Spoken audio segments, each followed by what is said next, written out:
Hello guys, welcome back to my YouTube channel T-Spot. In this video, The Old Way is a low-budget, run-of-the-mill Western, which is appealing.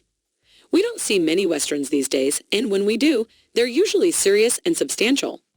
The film starts with a small town in the American West preparing to hang a man, Briggs, as there is a hired gun for the town's most powerful and wealthy man, who is also the instigator of the hanging. His ridiculous mustache is the only indication that we are looking at a younger version of Briggs. Mr. McAllister, the man about to be hanged, apparently stood up to the wealthy man and is now about to be executed in front of his son. Suddenly, McAllister's brother, along with several other townspeople, steps in.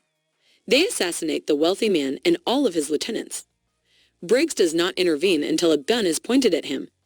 He then murders all of the rescuers, including McAllister's brother, as he prepares to leave with the money owed to him by the dying wealthy man. A Barry of McAllister grabs his brother's rifle and tries to shoot Briggs, but the latter fires first, killing McAllister. Briggs then points his gun at McAllister's son, but decides not to shoot him and walks away. 20 years have passed. During the interim period, Briggs met Ruth, who inspired him to be better than he was. Briggs abandoned his violent life in order to be worthy of her love.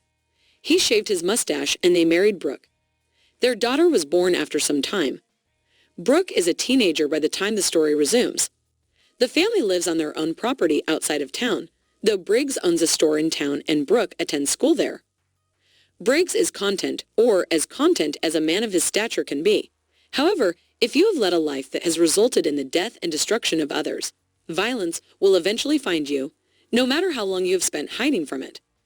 4 outlaws arrive at Briggs and Brooke's house while they are both in town. Ruth puts up a valiant fight, but it is in vain and she is brutally murdered. When Briggs and Brooke return home, they are greeted by U.S. Marshal Jared and his posse. They are on the trail of the gang that murdered Ruth. They assumed she lived alone there, and since she was already dead, they made themselves at home. Briggs initially recognizes the marshal, prompting the latter to recognize Briggs. When Briggs asks the marshal who is to blame for his wife's death, the man advises him to concentrate on raising his daughter.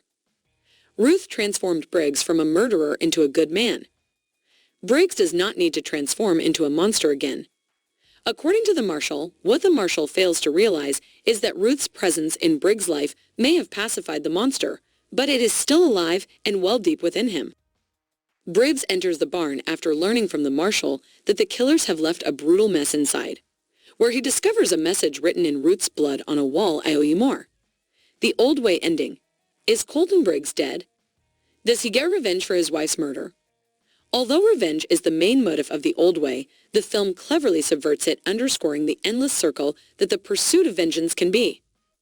After the marshal and his posse leave, Briggs finishes burying his wife and then burns down his house, taking the bare minimum things with them. Briggs sets out to hunt down his wife's killers. With Brooke accompanying him up ahead, the criminals set up a trap for the marshal and his men, hoping to eliminate them before they have to face Briggs. However, the plans go awry when the group's ostensibly youngest member, a man named Boots, shoots the man closest to him first rather than the marshal is instructed. The marshal and 2 of his men survived the encounter. Briggs and his daughter eventually track them down. Briggs coerces the marshal into disclosing the identities of his wife's murderers. Boots is joined by Big Mike, Eustace, and James Jimmy McAllister. Even the name of the last one doesn't explain why the criminals targeted Briggs' home. Before heading to Santa Rosa, Mexico, the criminals pick up a large catch of Mexican currency that Jimmy had hidden away. Jimmy is aware that Briggs is on his tail, so he waits for him in a town he is familiar with. They also hire a few locals to deal with the inevitable conflict.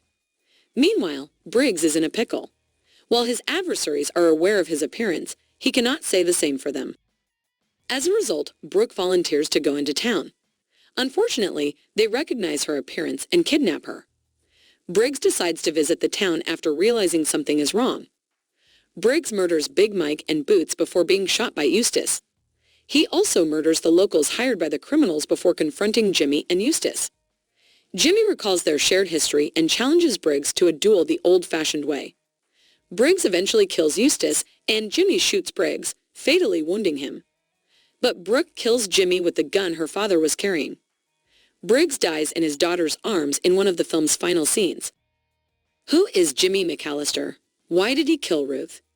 From the beginning of the film, Jimmy is Mr. McAllister's son, the boy Briggs spared.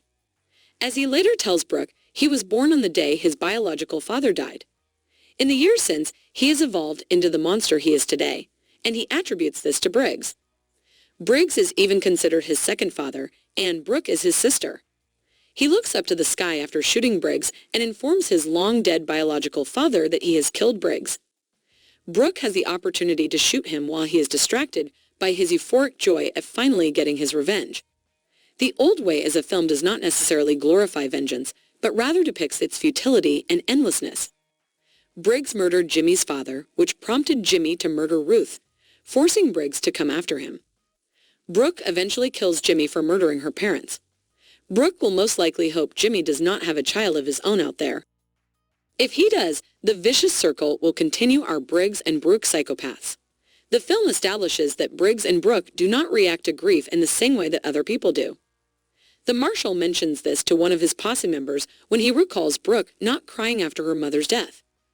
We later learned that she inherited this trait from her father, who, like her, cannot cry despite experiencing great grief. However, after her father's death, the enormity of her losses finally sinks in, and she lets herself cry for the first time. Jimmy wanted vengeance for his father's death, but that wasn't the only reason he went after Briggs and his family.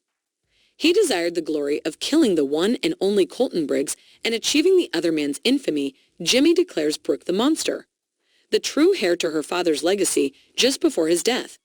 However, this appears to be incorrect. This ordeal has, if anything, reaffirmed her humanity. Let us know what you think in the comments below. And don't forget to like, subscribe, and share the video. Thank you for watching. See you soon.